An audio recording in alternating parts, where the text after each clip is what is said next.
আসসালামু আলাইকুম রহমতুল্লাহ। প্রিয় দর্শক, ভারতীয় হাইকমিশনারকে তলব করে যে বার্তা দিল বাংলাদেশ। ভারতের দিল্লিতে বাংলাদেশের কূটনৈতিক ও কনসুলার এলাকাকে লক্ষ্য করে নিরাপত্তা পরিস্থিতি নিয়ে উদ্বেগ জানাতে দেশটির হাইকমিশনার প্রণব বার্মাকে তলব করেছে পররাষ্ট্র মন্ত্রণালয়। মন্ত্রণালয়ের এক সংবাদ বিজ্ঞপ্তিতে জানানো হয়েছে, ভারতে কূটনৈতিক মিশন প্রাঙ্গণ এলাকায় সংঘটিত সহিংস বিক্ষোভের বিষয়ে ভারত সরকারের কাছে উদ্বেগ প্রকাশ করা হয়েছে প্রণব বার্মাকে তলব করে।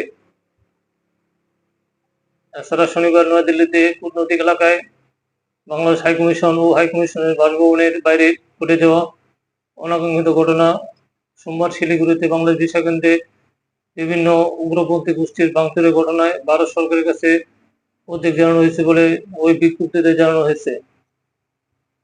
পররাষ্ট্র মন্ত্রণালয় বলেছে, কূটনৈতিক স্থাপনায় এরকম পরিকল্পিত সহিংসতা এবং ভয়ভীতি প্রদর্শনের মতো কর্মকাণ্ডের তীব্র নিন্দা জানিয়েছে বাংলাদেশ সরকার।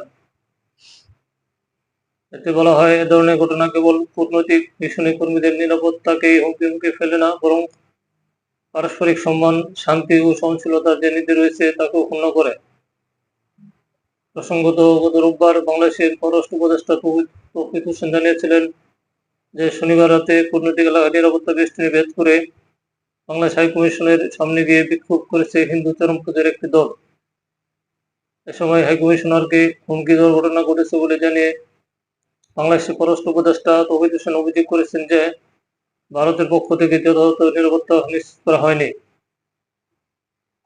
ভারতীয় পররাষ্ট্র মন্ত্রণালয়ের এক বিবৃতিতে বলেছিল, একদল যুবক বাংলাদেশ হাইকমিশনের সামনে বাংলাদেশের ময়মনসিংহের দিব্যচন্দ্র দাসের ঘটনার প্রতিবাদ করে স্লোগান দিয়েছে, কিন্তু বেষ্টনী ভেদ করা বা নিরাপত্তা পরিস্থিতি তৈরির কোনো চেষ্টা ছিল না।